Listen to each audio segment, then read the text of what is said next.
Making big purchases in retirement. Let's talk about it.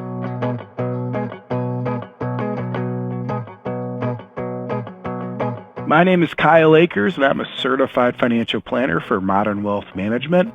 The old quote by Desmond Tutu, there's only one way to eat an elephant, and that's one bite at a time. A plan isn't set into motion until we tackle every step of the process.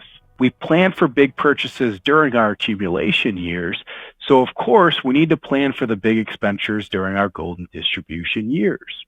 My team can attest that every new family we meet with, before we even begin our process, we explain that we aren't setting out to build the most perfect plan, but rather the plan that best resembles the reality you want to live out. We don't want to take away from accomplishing what you value and treasure most in life.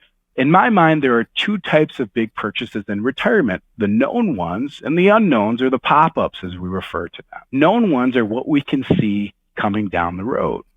There are three distinct times we touch on known big expenditures in the client's journey. The first instance, a lot of times in our early discussions with clients, we touch on expected big purchases to initially input within the blueprint of a comprehensive plan. Things such as, how often do we need to replace the car or have a vehicle lease payment through the years? Does the roof need to be replaced or fixed at some point? One of my favorite movie lines, are we going to need that bigger boat? Or even rising education costs. For me, my oldest child is going to be 12 soon, and I have 3 more to follow thereafter.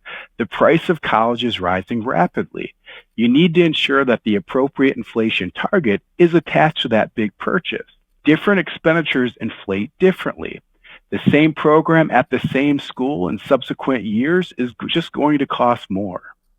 Our planning software can isolate a specific university's current cost for tuition, room and board, books, and we have a 2-step calculation for us to come to a realistic projection of the total future cost.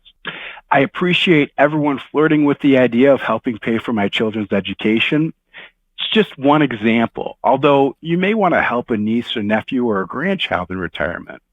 Another time that we touch on big purchases is 3 to 6 months after retirement.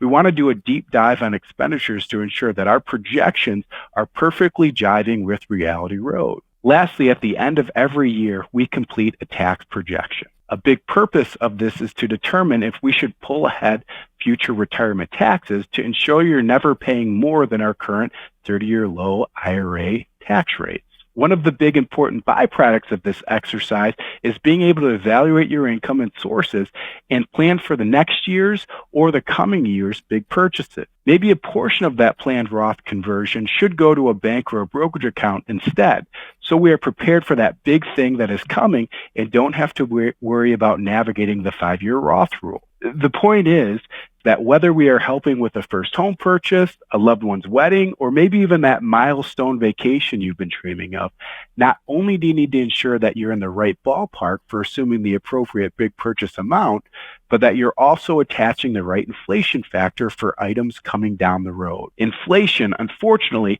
can be a silent killer within a poorly thought out plan. Let's briefly talk about the unknown or pop-up big purchases. I recall a recent conversation with a gentleman just on the cusp of retirement who ended up out of nowhere needing to help his daughter pay her monthly mortgage until she could land that next job. It's just an example of how a pop-up situation can be very costly. We all know that sometimes the fridge quits fridging or life is real and we don't always have a light item for every big purchase that can come from left field. At times, we've entered a miscellaneous expense as a stress test if spending seems sparse in certain areas. Consider including ongoing home enhancements or maybe even a major gifting within a plan as a hedge. Part of our planning process has us running a long-term care scenario within a plan.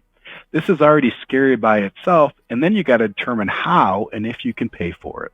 Hope for the best and plan for the big purchases, including pop-ups. Our desire is for your family to thrive in your golden years and not just survive it. Thanks for watching. My name's Kyle Akers. I'm a certified financial planner for Modern Wealth Management. If you like this video, please like and share it with your friends.